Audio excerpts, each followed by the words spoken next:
మీకందరికీ తెలుసు 100 సంవత్సరాల నుంచి ఈ దేశంలో 1931 బ్రిటిషర్స్ ఈ దేశాన్ని పాలిస్తున్న సందర్భంలో ఈ దేశ జనాభాలో ఉన్న వాళ్ళ కులాల వారీగా వివరాలు సేకరించడం జరిగింది. దాదాపుగా 100 సంవత్సరాల నుంచి ఇప్పటి వరకు మళ్ళీ ఈ పూర్తి స్థాయిలో సమాచార సేకరణ జరగలేదు. 2010లో మన్మోహన్ సింగ్ గారు శ్రీమతి సోనియా గాంధీ గారు యూపీఏ చైర్పర్సన్గా ఉన్నప్పుడు ఒక ప్రయత్నం చేసిండ్రు, సమాచార సేకరణ చేసిండ్రు. కానీ ఆ వివరాలు పూర్తిగా ప్రజలకు అందుబాటులోకి రాలేదు, ప్రభుత్వం ఆమోదించలేదు. నరేంద్ర మోడీ గారు ప్రధానమంత్రిగా బాధ్యత చేపట్టిన తర్వాత ఆ నివేదికను కాలగర్భంలో కలిపేసిండ్రు.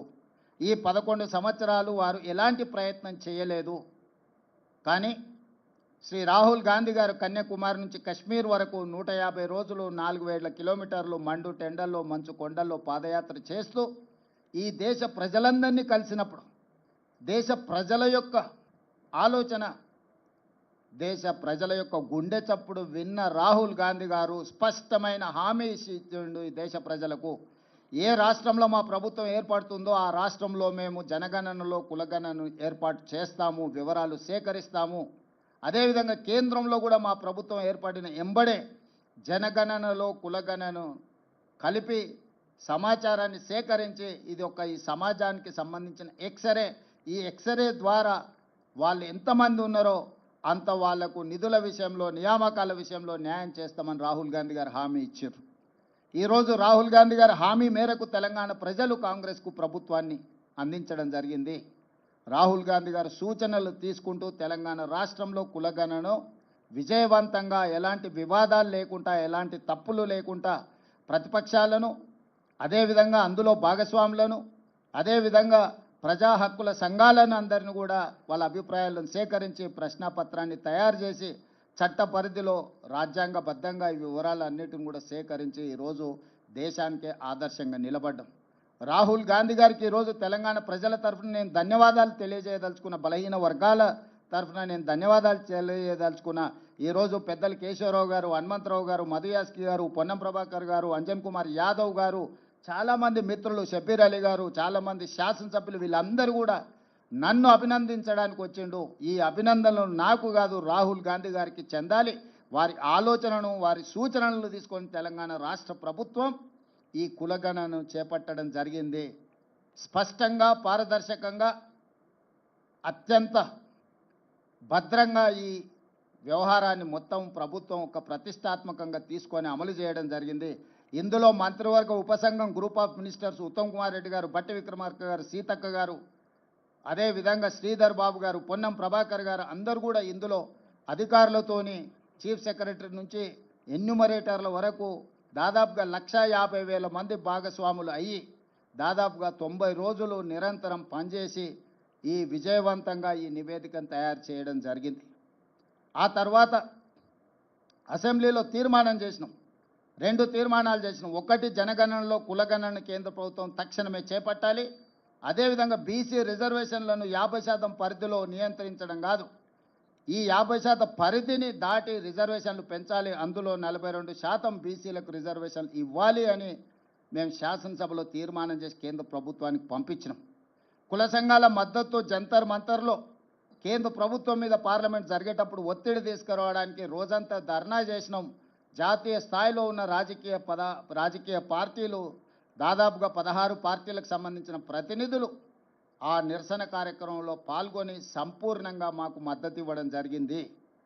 ఈరోజు ఈ ఒత్తిడి మేరకు కేంద్ర ప్రభుత్వం నరేంద్ర మోడీ గారు నిన్న జనగణనలో కులగణనను చేర్చుతామని నిర్ణయించారు. ఈ నిర్ణయాన్ని స్వాగతిస్తున్నాము. ఇక్కడ రాజకీయాలకు తావు లేకుండా కేంద్ర ప్రభుత్వాన్ని అభినందిస్తున్నాము.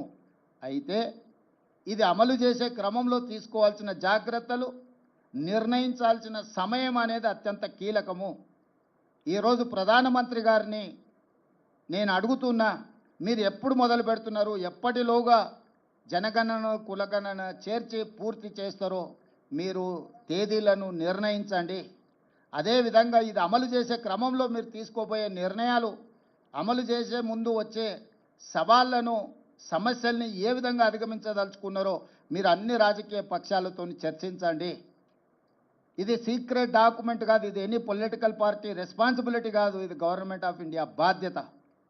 కేంద్ర ప్రభుత్వం ఒక నిర్ణయం తీసుకొని ఒక విధానాన్ని తెచ్చినప్పుడు అన్ని రాజకీయ పార్టీలతోనే పార్లమెంటరీ వ్యవస్థలో భాగస్వాములైన ప్రతి ఒక్కరితో చర్చించి వాళ్ళ సూచనలు తీసుకోవాలి. అందుకే నరేంద్ర మోడీ గారికి సూచన చేస్తున్న గ్రూప్ ఆఫ్ మినిస్టర్స్తో ఒక కమిటీ వేయండి, ఆఫీసర్లతో కూడుకున్న ఇంకొక ఎక్స్పర్ట్స్ కమిటీని వేయండి. గ్రూప్ ఆఫ్ మినిస్టర్స్ రాజకీయ పార్టీలతోని, అదేవిధంగా స్టేక్ హోల్డర్స్తోని, అదేవిధంగా సివిల్ సొసైటీస్తోని చర్చించమనుండ్రి. వాళ్ళ నుంచి వచ్చే సూచనలను, వాళ్ళ నుంచి వచ్చే సమస్యలను, ప్రశ్నలను ప్రభుత్వం వివరణ ఇవ్వడం ద్వారా పారదర్శకంగా ఈ ప్రక్రియను ముందుకు తీసుకెళ్ళవచ్చు. ఇదే కాకుండా ఈ అధికారులు వివిధ రాష్ట్రాలలో గతంలో జరిగిన అనుభవాలను వాళ్ళు తిరిగి తెలుసుకోవాలి, అక్కడి నుంచి సమాచారాన్ని సేకరించాలి. తద్వారా ఈ గొప్ప కార్యక్రమము ఎలాంటి వివాదాలకు తావు లేకుండా పూర్తి చేయడానికి అవకాశం ఉంటుంది. కాబట్టి మీరు అధికారులతో కూడా కమిటీని నిర్ణయించి ఇప్పుడు మీరు చేపట్టబోయే జనగణనలో కులగణన విధి విధానాలు ఏందో నిర్ణయించండి. విధి విధానాలను కూడా పబ్లిక్ డొమైన్లో పెట్టండి. ప్రజల నుంచి సూచనలు తీసుకోండి.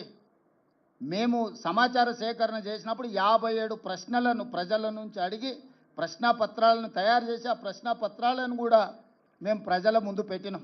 మేము ఏమేమి సమాచారాన్ని సేకరించబోతున్నాం, ఈ సమాచారాన్ని మీ దగ్గరకు వచ్చినప్పుడు మీరు అందరికి ఇవ్వండి అని చెప్పి ఇట్లా 8 పేజీలలో 57 ప్రశ్నాపత్రాలు తయారు చేసి ఈ ప్రశ్నలకు సంబంధించిన సమాచారాన్ని సేకరించిన సమాచారాన్ని చాలా గోప్యంగా భద్రపరిచినము.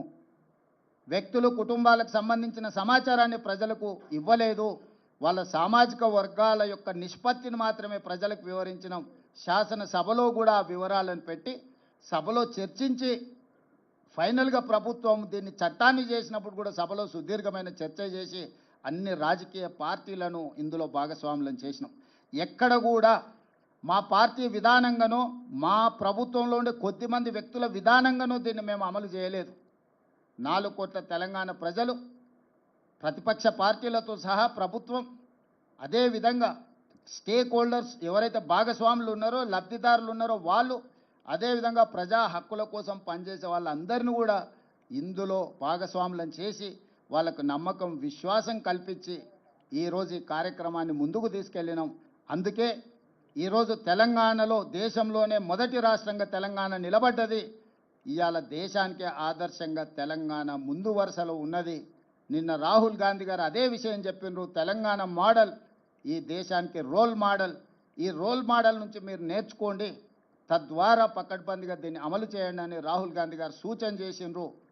రాహుల్ గాంధీ గారిని ఈ పత్రికా సమావేశంలో అభినందిస్తూ అదేవిధంగా నరేంద్ర మోడీ గారికి సూచన చేస్తూ మీరు మా ప్రభుత్వం వైపు నుంచి మేము సహకరించడానికి సిద్ధంగా ఉన్నాము, కేంద్ర ప్రభుత్వంతో కలిసి పనిచేయడానికి సిద్ధంగా ఉన్నాం. మా అనుభవాన్ని కేంద్ర ప్రభుత్వంతో పంచుకోవడానికి మాకు ఎలాంటి బేసిజాలు లేవు.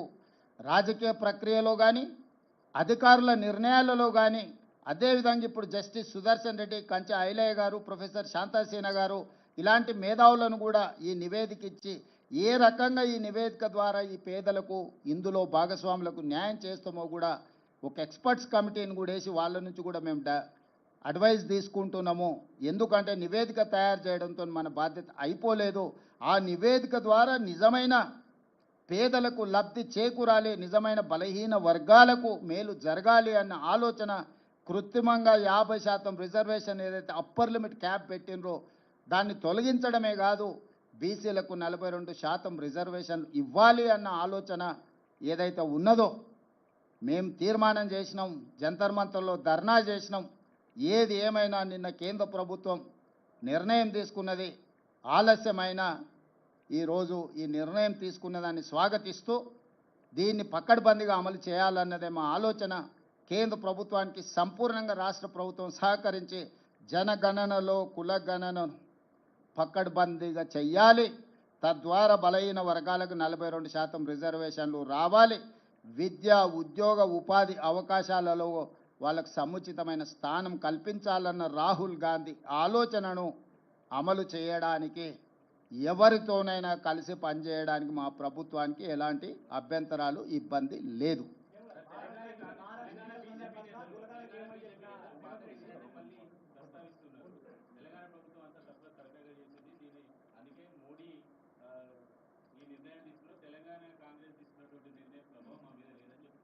నేను వాళ్ళ మీద ప్రభావం ఉందా లేదా